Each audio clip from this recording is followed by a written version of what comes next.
৯৭ ভাগ মুসলমানের বাংলাদেশে মানুষের কোনো আইন চলবে না, আল্লাহর আইন দিয়ে বাংলাদেশ চলতে হবে। ধরে বলেন কথা ঠিক কিনা? এই জন্য আমরা বলবো সব দেখা হলো শেষ, আগামীতে দেখবো আল্লাহর কোরআনের বাংলাদেশ। কারা কারা রাজি? দুই হাত তুলে আমার আল্লাহকে দেখান।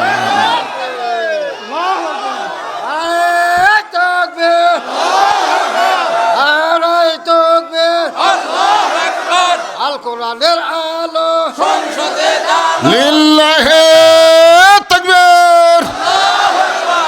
আলহামদুলিল্লাহ। এখন আসেন, বাংলাদেশের সমস্ত বক্তার ওয়াজ যদি এক পাল্লায় দেওয়া হয়, আর আল্লামা সাইদি হুজুরের একার ওয়াজ যদি আর এক পাল্লায় দেওয়া হয়, সমস্ত বক্তার ওয়াজের চাইতে ওনার ওয়াজের ওজনে বেশি হবে। জোরে কোন কথা ঠিক কিনা? আর সেই মানুষটাকে অন্যায়ভাবে জেলের মধ্যে বন্দি রাখলো, তারপরে হাসপাতালে নিয়ে হত্যা করলো। তাহলে দেখেন, একটা কেন্দ্রীয় মসজিদ আপনি নামাজ পড়বার যাচ্ছেন, কিন্তু চোরের ভয়ে আপনি জুতা যখন হাতে নিলেন, আপনার বলেন তো বর্তমান সংবিধান, বর্তমান আইন দিয়ে বাংলাদেশের চোর থেকে আমরা ভালো হতে পারবো না, চোরের ভয় থেকে দূরে থাকতে পারবো না। এখানেও আল্লাহর কোরআনের আইন চালু করা লাগবে। ধরে বলেন ঠিক কি না?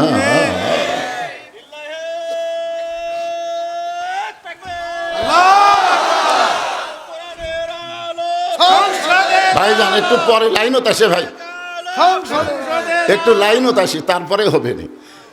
এখন শোনেন, আপনি জয়পুরহাটে একটা জায়গা কিনছেন, খুব পজিশনে একটা জায়গা কিনছেন 6 বছর আগে। তো বলতেছেন আপনার বন্ধুকে, কে রে ভাই জায়গা তো কিনলেন, তো বাসা করতেছেন না কেন? টাকা পয়সা কি নাই? কয় করবার চাচ্ছি ভাই, কিন্তু এই চাঁদাবাজের ভয়।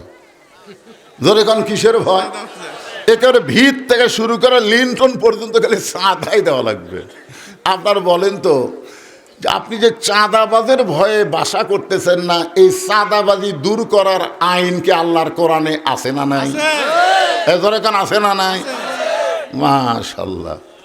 আমি এখন ওয়াজ করে যখন রাত 1টার সময় রওনা দিব, তখন আমি কমিটিকে জিজ্ঞাসা করবো, ভাইজান কোন রাস্তা দিয়ে যাওয়া নিরাপদ?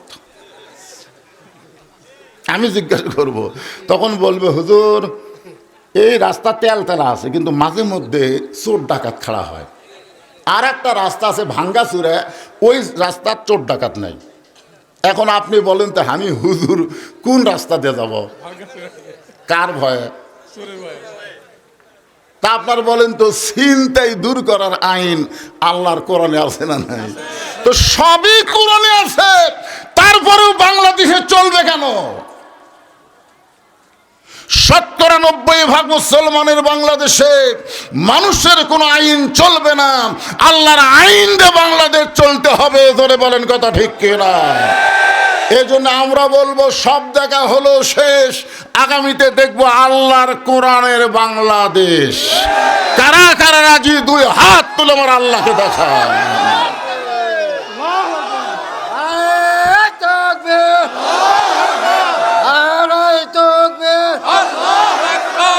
কোরআনের আলো সংসদে লিল্লাহে তাকবীর।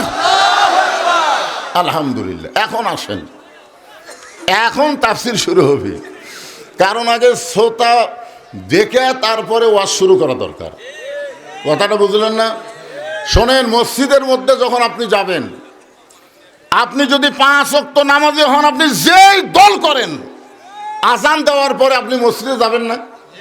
আওয়ামী লীগ, বিএনপি, জাতীয় পার্টি, জামাত, তাবলিগ, পীর মুরিদি সব দলের যারা নামাজ পড়ে আজান দিলে করে যায়। তো মসজিদের মধ্যে যায় কি এক এক দল এক এক কাতার হয়, না সব দল এক কাতার হয়? দেখুন, আওয়ামী লীগের সামনে, আওয়ামী লীগের কাছে বিএনপি দাঁড়াচ্ছে, বিএনপি একটু 4 আঙ্গুল পিছনে আছে। তা আওয়ামী লীগ পিঠে ঠেলা দেয়, বলতেছে কে ভাই তুই কাতার চিনিস না? তখন বলতেছে ভাই রে, তোর দল সরকারে আছে আর আমি আছি বিরোধী দলে। তখন বলে পাগলা, আমি আওয়ামী লীগ, তুই বিএনপি, ওই জাতীয় পার্টি, ওটা হলো বাইরের কথা। ভিতরের কথা হলো আমরা সবাই ভাই ভাই, একসঙ্গে কাতার করতে চাই, তাহলে মসজিদের মধ্যে গিয়ে সব দল ভাঙ্গে যদি এক কাতার হয়, আল্লাহর কোরআনের মাহফিলে যতক্ষণ আলোচনা শুনবো আমরা কোনো দলাদলি করব না, সব দল ভাঙ্গে আমরা আল্লাহর কোরআনের দল হয়ে শুনবো। জোরে বলেন কথা ঠিক কিনা? অন্য কোনো দিকে মন দেবেন না। এই কোরআন আমাদের সকলের দরকার আছে না নাই? বেঁচে থাকতে না লাগলেও মরে গেলে তো আছে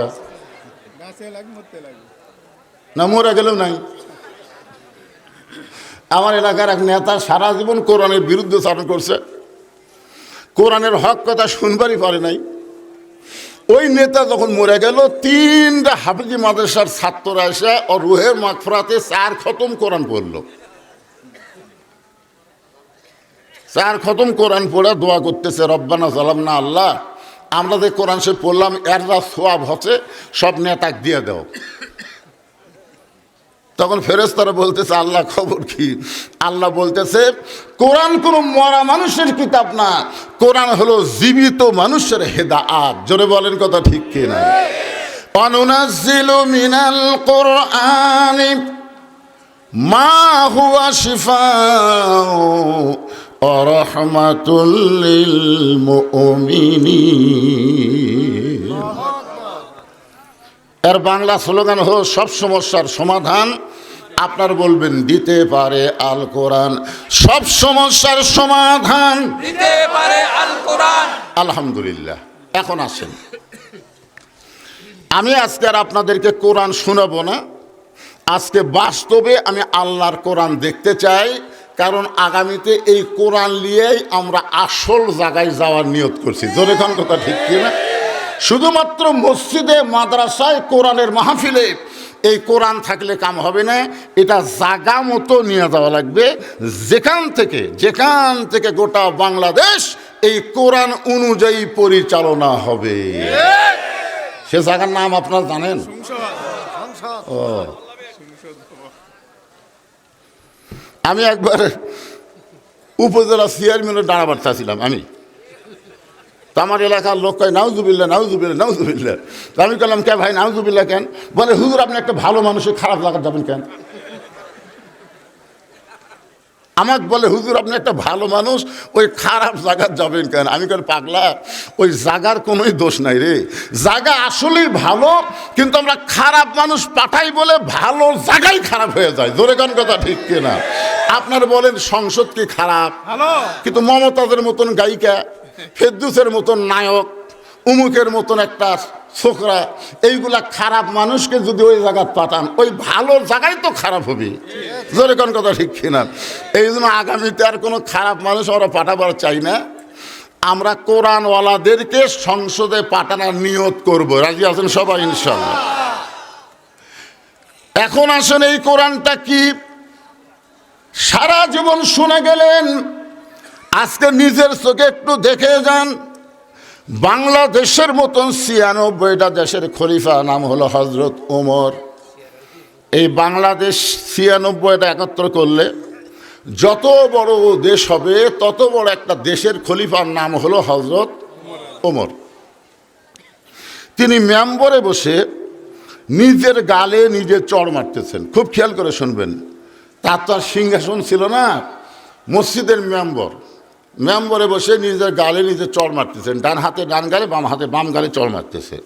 এমন সময় ওসমান গনি এসে বলতেছে, আমির আল মোমিনিন আপনি কি পাগল হয়ে গেলেন? নিজের গালে নিজেই চড়ান কেন? ওমর ফারুক বলে, ওসমান এই মেম্বরে বসে আমার অতীতের কথা বারবার মনে হয়। ওসমান গনি বলেন, আপনার অতীতের খবর কি?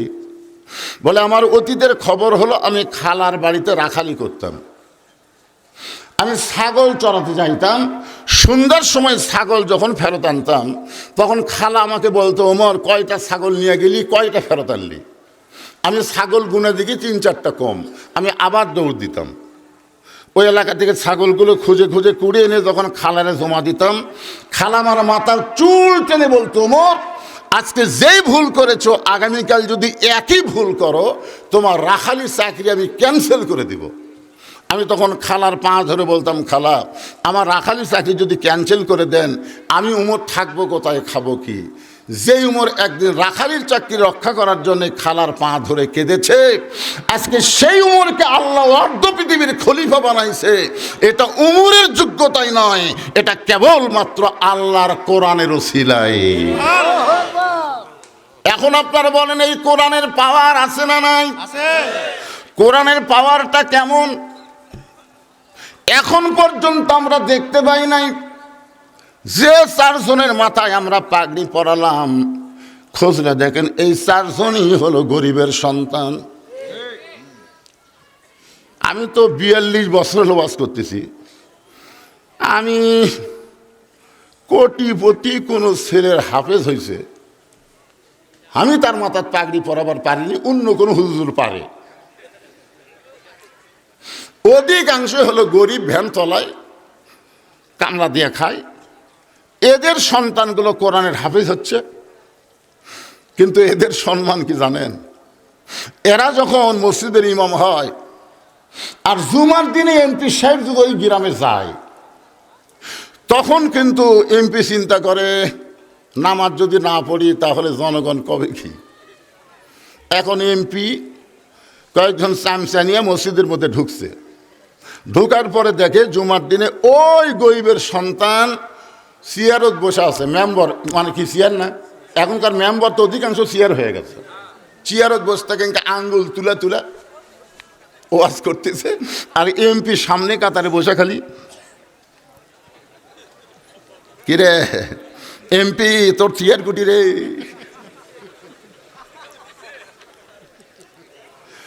কিছুক্ষণ পরে যখন নামাজের সময় হলো, তখন একটা স্যামসাং এমপি বলতেছে না, স্যার আপনি সামনে যান, বরং সবাই বলতেছে কাতার সোজা করেন। ওই গরিবের বাচ্চা হাফেজ সাহেব সামনে গেছে, যা চিন্তা করতেছে, এমপি রে তুই গম মারা খায়া চাউল মারা খায়া পেট করছো মোটা, আজকে তো রুকুর মধ্যে সাইজ কর্ম যেরকম কার মধ্যে, কারণ যারকে পেট বড় উড়ে এত মোটা তারা কিন্তু রুকুর মধ্যে বেশিক্ষণ থাকবার পারে না, যেরকম কথা ঠিক। এখন এই গরিবের সন্তান চিন্তা করে, আমরা সংসদে যাওয়ার না পারলেও আল্লাহর ঘর আমাদের দখলত আছে, জোরে কথা কথা কন না। এখন রুকুর মধ্যে যাইয়া বুঝলেন, আল্লাহ কোরআনে বলেছেন আস্তাইনু বিস-সাবরি ওয়াস-সালাহ, ধৈর্য আর নামাজের বিনিময় আল্লাহর কাছে চাওয়া লাগবে। তো রুকুর মধ্যে এখন ধৈর্য লিয়া সুবহান রাব্বিয়াল আযীম,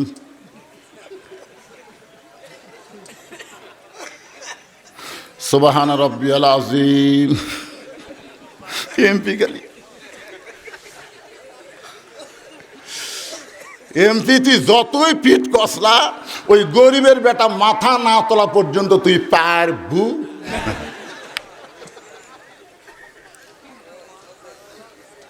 বাংলাদেশের সংসদে গরিবের হাফেজ আলেমরা যাবার না পারলো, বাংলাদেশের সমস্ত আল্লাহর ঘর তাদের দখলে আছে।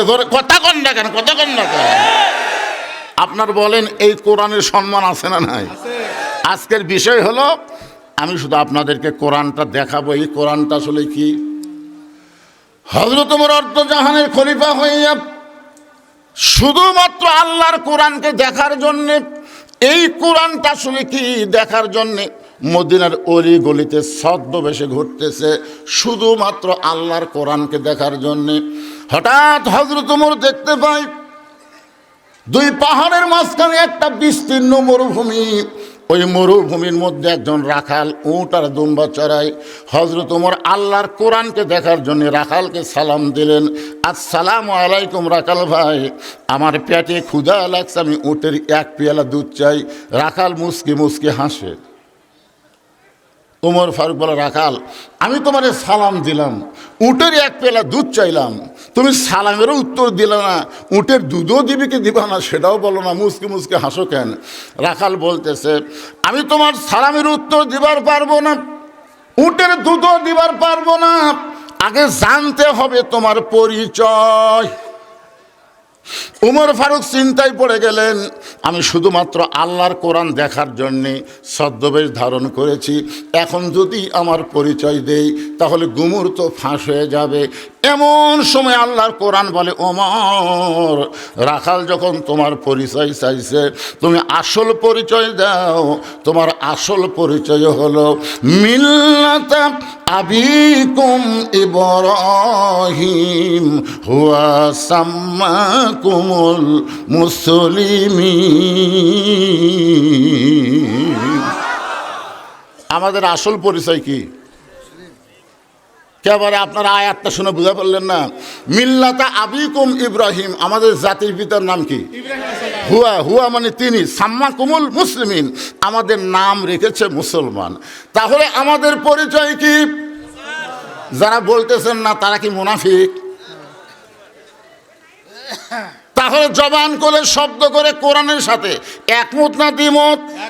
আমাদের আসল পরিচয় কি? আরো জোরে মুসলমান শব্দটা জোরে কইলে এইটা যদি আল্লাহ কবুল করে, একটা শব্দের কারণে আল্লাহ জান্নাত দিবার পারে। জোরে কর কথা, ঠিক কিনা? আপনার কি মনে করছেন হিসাব দিয়ে জান্নাত যাবেন? এই জন্য সকলেই, আমরা তো আর কোনো দলাদলি নাই, সব এক দল, আমরা মুসলমান। জোরে কর কথা, ঠিক কিনা? তাহলে আমাদের আসল পরিচয় কি? মুসলমান। ওমর ফারুক বলে, রাখাল আমার পরিচয় যখন শুনবার চাইছে আমি হলাম একজন মুসলমান। রাখাল বলতেছে, আসল না নকল? ওমর ফারুক চুম করছে, এই রাখাল, মুসলমান তো মুসলমানই, এর মধ্যে আসল নকল কি? রাখাল বলতেছে, আসল মুসলমান যারা হবে তারা চাওয়ার ব্যাপারে সতর্ক থাকবে। আসল মুসলমান দরকার হলে ফাঁসির মঞ্চে যাবে, কিন্তু রাষ্ট্রপতির কাছে বাঁচার দরখাস্ত লিখবে না। এরকম কিছু আসল মুসলমান আমরা বাংলাদেশে দেখছি। জোরে কোন কথা, ঠিক কিনা? আপনারা দেখেননি ভাইজান? দেখেন না? আসল মুসলমান মরা যখন লাগবেই রাষ্ট্রপতির কাছে বাঁচার দরখাস্ত কেন লাগবে? মতিউর রহমান নিজামীকে যখন উকিল বলল, স্যার আপনি একটা দলের আমির, আপনার ফাঁসি কার্যকর বন্ধ হবে যদি রাষ্ট্রপতি আপনাকে মাফ করে দেয়। উনি মুচকি মুচকি হাসতেছে। উকিল বলে, হাসেন কেন? বলে, হাসার কারণ হলো আমি বাংলাদেশ হওয়ার পরে 3টা রাষ্ট্রপতিকে ক্ষমতার থাকা অবস্থায় মরা দেখছি। একটা হলো শেখ মুজিবুর রহমান, একটা জিয়াউর রহমান, একটা জিল্লুর রহমান। যারা ক্ষমতার থাকতে নিজেরাই মরে, তাদের কাছে কোনো ইমানদার জীবন ভিক্ষা চায় না। রাখাল বলে, প্রতীক তুমি যদি আসল মুসলমান হও তাহলে তুমি দুধ চাইছো কার কাছে? উমরের চোখ দিয়ে দর দর করে পানি পড়তেছে। আল্লাহ, তোমার কোরআন যখন দুনিয়াতে চালু থাকবে, উমর যদি ভুল করে একটা রাখাল পর্যন্ত ভুলটা ধরবার পারবে। সুবহানাল্লাহ না কেন? মসজিদের মধ্যে আল্লাহর কোরআন চালু আছে না নাই? ইমাম সাহেব আসরের নামাজে 3 রাকাতে যদি বসে, সামনে কাতারের মুসল্লি খেয়াল করেনি, দ্বিতীয় কাতারের মুসল্লিও খেয়াল করেনি, কিন্তু তৃতীয় কাতারে এক অটো ভ্যান চলায়, ওই জানে কে রে আসরের 2 বৈঠক 2 রাকাত আর 4 রাকাত, হুজুর 3 রাকাতে বসল। ওই 4 নম্বর থেকে ভ্যান আলো, আল্লাহু আকবার। ইমাম মনে মনে করে, তুই যতই লোক মাদে 41 সালের আগে আমি উঠবো না। এই মনে করে ইমাম যদি স্বৈরাচারী হয়ে বসেই থাকে, আপনারা বলেন তো মসজিদের মুসল্লি ইমামের পক্ষে হবে না ভ্যানালার পক্ষে হবে? কারণ মসজিদে কার আইন চলতেছে? আল্লাহর আইন যেখানে চালু থাকে সেখানে কোনো ইমামের স্বৈরাচারী আইন চলবে না। মসজিদের মধ্যে শুধু আল্লাহর আইন চালু রাখলে হবে না, সমাজের মধ্যেও আল্লাহর আইন চালু রাখতে হবে। জোরে কোন কথা, ঠিক? ওমর ফারুক চোখের পানি বের করে বলে, রাখাল ভাই, আসলেই চাওয়ার ব্যাপার আমার ভুল হয়ে গেছে। রাখালটা বলতে, ভুল যখন স্বীকার করছো তাহলে আল্লাহ তোমাকে তৌবা করার সুযোগ দিয়েছে। ওমর ফারুক বলে, আমি তৌবা করতেছি। রাখাল বলে, তুমি মূর্খ মানুষ, তুমি তৌবা কেমনে করবা? আমি তৌবা করাই, তুমি আমার সঙ্গে তৌবা পড়ো। ওমর ফারুক বললেন, রাখাল আমার মধ্যে মূর্খামির কি দেখলা? রাখাল বলতেছে, চাওয়ার ব্যাপারে যে সতর্ক হয় না সে সবচাইতে বড় মূর্খ। আমাদের বাংলাদেশে কিছু মুসলমান আছে না নাই? আমার দয়াল বাবার দরবারেতে কেউ ফেরে না খালি হাতে। আপনারা বলেন তো এটা তাওহীদ না শিরক? জোরে বলা লাগবে, তাওহীদ না শিরক? আল্লাহর ধন নবীরে দিয়া, আল্লাহ আছে গায়েব হইয়া, নবীর ধন খাজা নিয়ে শুয়ে আছে আজমিরে, কেউ ফেরে না খালি হাতে, খাজারে তোর দরবারেতে। কে দুই একজন নাউজুবিল্লাহ কর না কেন? সবাই নাউজুবিল্লাহ করা যায় না? যদি বলতো কেউ ফিরে না খালি হাতে, আল্লাহ তোমার দরবারেতে, তাহলে ঠিক ছিল। কিন্তু খাজার দরবার এটা কোনো মুসলমান ইমানদার বলতে পারে না। জোরে কোন ঠিক কিনা? ওমর ফারুক বলেন, রাখাল ভাই আসলে আমার ভুল হয়ে গেছে, তুমি আমাকে তওবা পড়াও। এবার রাখাল হযরত ওমরকে তওবা পড়াচ্ছেন। যারা মাগরিব এশার নামাজ না পড়া ওয়াজ শুনতেছেন, এখানে অনেক আল্লাহর বান্দা থাকতে পারে যারা এখন পর্যন্ত মাগরিব এশার নামাজ পড়েনি। এরকম আছে না নাই? আপনারা বলেন তো, ফজরের আগে যদি আপনারা মারা যান, এই যারা মাগরিব এশার নামাজ না পড়ে ওয়াজ শুনতেছেন, আপনারা যদি দুনিয়ার কত হুজুর দোয়া করলে আপনারা জান্নাত পাবেন? আর এই মুহূর্তে যদি তওবা করেন, আল্লাহ ফজর থেকে বাকি জীবনে একটা ওয়াক্ত নামাজ বাদ দেব না, এই নিয়ত করার সঙ্গে সঙ্গে যত নামাজ না পড়ার পাপ হয়েছে আল্লাহ সঙ্গে সঙ্গে মাফ করে দিবে। তাহলে তওবা করার দরকার আছে না নাই? আমার সঙ্গে সকলে পড়ে, যুবকেরা সকলে, খালি তো তোমার মেলার মধ্যে ঘুরতেছে, রাস্তায় ঘুরতেছে, নামাজের সময় মসজিদে নাই। আজ একটা মাহফিলের দিন, তাও দেখলাম মসজিদে 3 কাতারি হলো না। কি এত হাজার হাজার মানুষ কুড়ি গেছিল? হ্যাঁ, আমার সঙ্গে সকলে একটু পড়েন ভাই। তওবা পড়তে কোনো শরম আছে? তাহলে সবাই পড়েন, আস্তাগফিরুল্লাহ রব্বি মিন কুল্লি জামবি ওয়া তুবু ইলাইহি। ওমর ফারুক তওবা করার পরে বলতেছে, ও রাখাল ভাই, আল্লাহর হস্তে উটের 1 পেলা দুধ দাও। রাখাল মুসকি মুসকি হাসে। ওমর ফারুক বলে, আবার হাসো কেন? আমি তো বলেছি আল্লাহর হস্তে উটের 1 পেয়ালা দুধ দাও। রাখাল মুসকি মুসকি হেসে বলতেছে, তওবা করার পরে তুমি আবার মুনাফিকি করলে। যেই কইছে মুনাফিক, ওমর ফারুকের চেহারা রক্তের মতো লাল হয়ে, এই আমার মধ্যে মুনাফিকের কি দেখলা? রাখাল বলতেছে, লিমা তাকুলু মা লা তাফালুন, তোমার মুখের সাথে মনের মিল নেই, এত গরম হও কেন? আপনার বলেন তো, রাখাল কি হও তোমরা চিনে? কোরআন চলতেছে, কোরআন, এত গরম হোক? তুমি সত্যি করে বলো তো, আমি কি উটের মালিক? আমি যদি উটের মালিক হইতাম, তুমি আমাকে রাখাল বললা কেন? আর যখনই তুমি আমাকে রাখাল বলছো, তখন তোমার মন বলতেছে আমি উটের মালিক না। আর মালিক বাদ্দা রাখালের কাছে চাইলেও রাখাল দিবার পারবি না, যার প্রমাণ আমি নিজে। পাবনার বাইকোলা মাহফিল শেষ করে টেস্টে কেবল নামছি, ইতিমধ্যে এক লোক এসে চকচকে 100 টাকা হাতের মধ্যে দিয়ে কয়, হুজুর দোয়া করেন। চকচকা টাকা পকেটের মধ্যে থিয়া বললাম, কি দোয়া ভাই? বলে, হুজুর আমার বইয়ের পেটে একটা বাচ্চা আইছে, আল্লাহ যেন একটা পুত্র দেয়, দোয়া করেন হুজুর, আল্লাহ যেন একটা পুত্র দেয়। তখন আমার এই পকেট থেকে 200 টাকা বাইর করে দিয়ে দিলেন। তাই হুজুর আমি তো টাকা চাইনি হুজুর, আমি দোয়া চাইছি। আমি বললাম, পাগলা তুই জানিস আমি নিজেই 3 মেয়ের বাপ রে, এখন পর্যন্ত আল্লাহ আমাকে একটা ছেলে দেয়নি। তো আমার দোয়া দিয়ে যদি আমার বইয়ের পেটতেই পুত্র না হয়, তো তোর বইয়ের পেট ধোবি? তখন কয়, হুজুর তাহলে একটা কাম করেন, আপনি টাকা আপনি নেন, আমারটা আমাকে দেন। আমি যে ওর 100 টাকা দিয়েছি, মারতেছে দৌড়। আমি বললাম, কোথায় যাবি? বলে, ওই হুজুরের কাছে যাবো যার বেটা সওয়াল আছে। আমি কইলাম, কোনো হুজুর না, কোনো পীর না, কোনো বাবা না, কোনো মাজার না, পাবার যদি চাও কেবলমাত্র মালিকের কাছে চাও। রাখাল বলে, পথিক হযরত উমরকে বলতেছে, পথিক সত্যি যদি উটের 1 পেয়ালা দুধ আল্লাহর হস্তে চাও, তাহলে এখান থেকে মালিকের বাড়ি 10 মাইল দূরে, ওই মালিকের বাড়ির দরজাত গিয়ে বলো, মালিক তোমার রাখাল উট আর দুম্বা চড়াই, তুমি মালিক যদি হুকুম দাও তাহলে রাখাল আল্লাহর হস্তে উটের 1 পেয়ালা দুধ দিবে। উমর ফারুক বলে, রাখাল ভাই অত দূর মালিকের বাড়ি যাওয়ার দরকার আমারে নাই, বরং তোমাকে 2টা টাকা দিলাম, এই 2টা টাকার বিনিময়ে তুমি উটের 1 পেয়ালা দুধ দাও। রাখাল চিল্লায় বলে, তুমি হযরত উমরকে চিনো? এই পথিক তুমি কি হযরত উমরকে চেনো?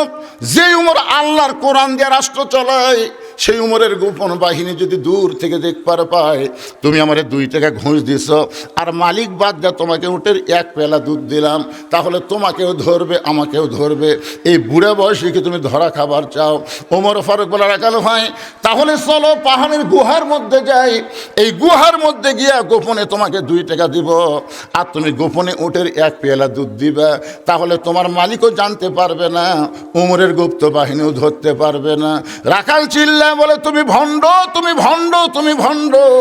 উমর ফারুক বলে, রাখাল আমার মধ্যে ভণ্ডামির কি দেখলাম? রাখাল বলে, পথিক ওই পাহাড়ের গুহার মধ্যে দেওয়া নেওয়া করলে উমরের গুপ্ত বাহিনী দেখতে পাবে না, আমার মালিক জানতে পারবে না, কিন্তু রাখালের আল্লাহ সব কিছু দেখতে পায়। লিল্লাহে তাকবীর। উমর ফারুক এক দৌড়ে পাহাড়ের পাদদেশে গিয়া 2 রাকাত নামাজ পড়ে আল্লাহকে বলতেছে, আল্লাহ তোমার কোরআন এত সুন্দর, আল্লাহ তোমার কোরআন এত সুন্দর, তোমার কোরআন যখন দুনিয়াতে চালু থাকে তখন কেউ না দেখলেও আল্লাহ দেখে, এই বিশ্বাস মুমিনের অন্তরে থাকে। আর এখন আসরের নামাজ পড়ে জমির ধান দেখতে গেছে, যা দেখে উপর জমির পানি চলমল করতেছে, নিচে আর জমির পানি নাই। ওই চিন্তা করতেছে, কে এত পানি উপরে আমারটা নাই। ওই চারিদিকে তাকাছে, চারিদিকে তাকে কেউ নাই। আস্তে করে বসে বিসমিল্লাহ করে জমির আল কাটছে, বিসমিল্লাহ করে জমির আল কাটা ওই পানি দিয়ে হাত ধোছে, ধুয়ে আবার দাঁড়ায় বলতেছে আলহামদুলিল্লাহ কেউ দেখেনি। আপনারা বলেন লোকটার নামাজ আছে কিন্তু কি নাই? আরো জোরে বলেন, ঈমান কখন হবে? বর্তমান পরিবেশে ঈমান অর্জন করা কঠিন হবে। মুসলমানের সংখ্যা হবে 95% মুসলমান, কিন্তু কত ভাগ ইমানদার? একটু মনোযোগ দিয়ে শোনেন। ওমর ফারুক বলতেছে, আল্লাহ তোমার কোরআন এত সুন্দর, এতক্ষণ আমি রাখালকে দেখি নাই, রাখালের ভিতরে ছদ্মবেশে আল্লাহ তোমার কোরআন আমি দেখতে পাই। রাখাল হযরত উমরের ফারুকের পাশে এসে বলতেছে, ভাই তুমি যতই কান্দো, তুমি যতই কান্দো, উটের দুধ তোমাকে দেওয়া গেল না। উমর ফারুক বলে, রাখাল ভাই উটের দুধের কোনো দরকার আমার নাই, আমি শুধু তোমার কাছে জানতে চাই, তুমি না দেখায় আল্লাহকে কলিজার মধ্যে জায়গা দিয়ে আল্লাহর কোরআন অনুযায়ী চলতেছো, এর বিনিময়ে তোমার চাহিদা কি? 50 বছর কোরআনের হক তাফসীর করলো, 13 বছর অন্যায়ভাবে জেলখানাত বন্দি করে রাখলো, এরপরে হাসপাতালে নিয়ে গিয়ে কোরআনের পাখিকে হত্যা করলো। আপনারা বলেন তো ওনার চাহিদা কি ছিল? জান্নাত চাহিদা ছিল।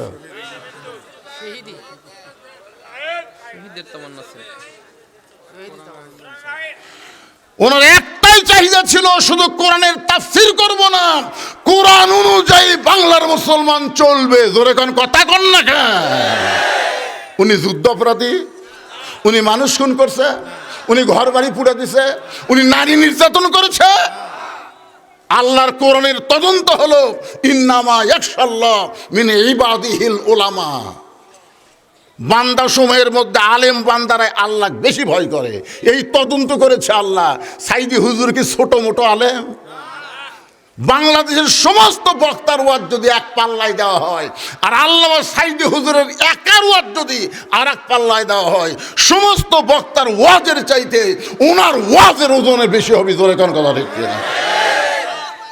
আর সেই মানুষটাকে অন্যায়ভাবে জেলের মধ্যে বন্দি রাখলো, তারপরে হাসপাতালে গিয়ে হত্যা করলো।